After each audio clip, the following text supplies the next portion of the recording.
इलाहाबाद की मधु की शादी होती है रामगढ़ के आनंद से। नेचर से कामचोर मधु के सामने जब पूरी ससुराल की जिम्मेदारी पड़ती है तो कैसे वो उससे बचने के लिए करती है एक नाटक। चलिए देखते हैं। अरे मधु रानी, जरा चाय ला और बेसन घोल ले, बादल बन गए हैं, पकौड़ी बना लेते हैं। ओह, अभी अभी तो दिन का खाना खाया है, अब पकौड़ी तल दूं? अरे इतना खाएंगी तो फट जाएंगी, चला तो जाता नहीं इनसे। तभी आनंद आ जाता है। अरे मन कर रहा है पकौड़े खाने का।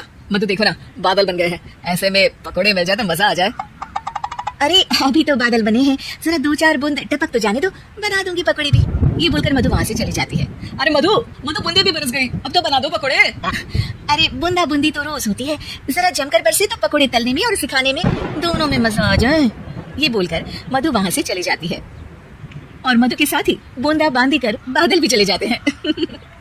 मधु अपने कमरे में जाकर कहती है, अरे भगवान, ये सारा कमरा फैला हुआ है, कैसे साफ होगा?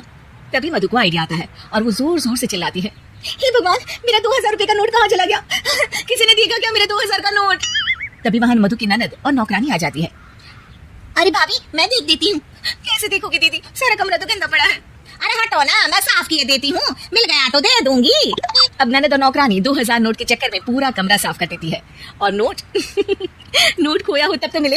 खैर, ये तो छोटी मोटी ट्रिक्स थे जो मधु काम से बचने के लिए करती, लेकिन अब आना था मधु का मास्टर स्ट्रोक, जिसपे वो अब सिर्फ बैठकर खाने के चक्कर में थी, और वो भी सास को ऑर्डर दे देकर। कैसे? चलिए देखते हैं। एक फ्रेम में एक फोटो है जिसमें सास की सास यानी कि मधु की दादी सास, मोटी बिंदी, काला मोटा चश्मा, कॉटन की साड़ी और चेहरे पर रौब। वहां उसी फोटो के नीचे खाट पर बैठी मधु, और मधु का गेटअप बिल्कुल वैसा ही था। मधु दादी सास की भूमिका में कहती है, अरे चंदावती, चंदा रानी, जरा चाय दे मलाई मारकर। मधु की सास यानी कि चंदावती कहती है, अरे इस नाम से तो सिर्फ मुझे मेरी सास बुलाया करती थी, ये कौन है देखो तो जरा। अब सास मधु को अपने सामने अपनी सास की भूमिका में देखकर जोर जोर से हंसती है। मधु रानी, कोई तमाशा चल रहा है या ड्रामा? जाकर चाय लेकर आ। मधु जो कि ये दिखा रही थी कि वो सास की सास है या फिर उसकी आत्मा उसमें आ गई है, वो क्या करती है? चाय और मैं, वो भी तेरे लिए चंदावती। यही सिखाया है तेरी माँ ने। यार एक तो डायलॉग बदल बहू, तो सास बनकर जो माँ पर सीधे चली आती हो, ये ओल्ड फैशन हो गया है, जरा अपडेट हो जा। और वैसे तू कुछ भी बन, उसके पहले चाय लेकर आ। अभी सास कुछ बोलती कि वहाँ मधु के ससुर आ जाते हैं।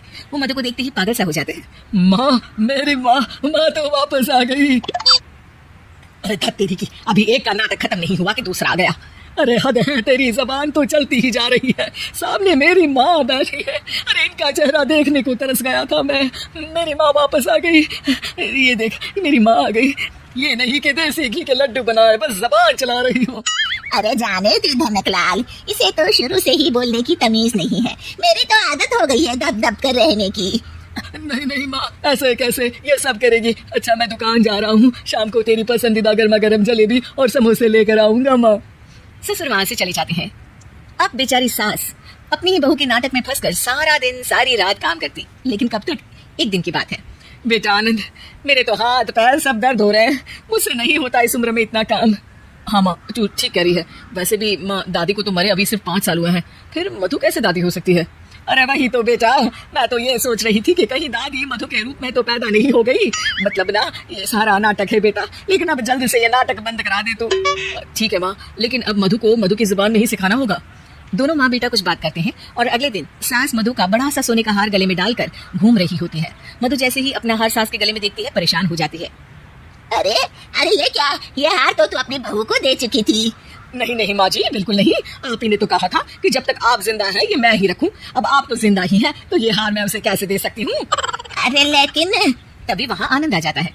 दादी मैं आपके लिए भैंस लेकर आया हूँ, बाहर खड़ी है, जरा अच्छे से नहलाकर उसके गोबर से आंगन लीप देना और गोबर के कंडे बनाकर सुखाने डाल देना, और हाँ जरा ताजा ताजा दूध भी निकाल देना दादी। और फिर माँ बेटे हंसने लगते हैं।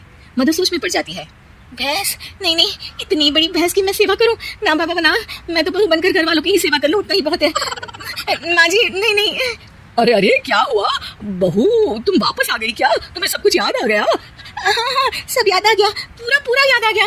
अब सास चैन से खाट पर बैठती है और जोर से कहती है, सब याद आ गया ना? तो चल जा, चाय लेकर आ, और वो भी मलाई मार कर।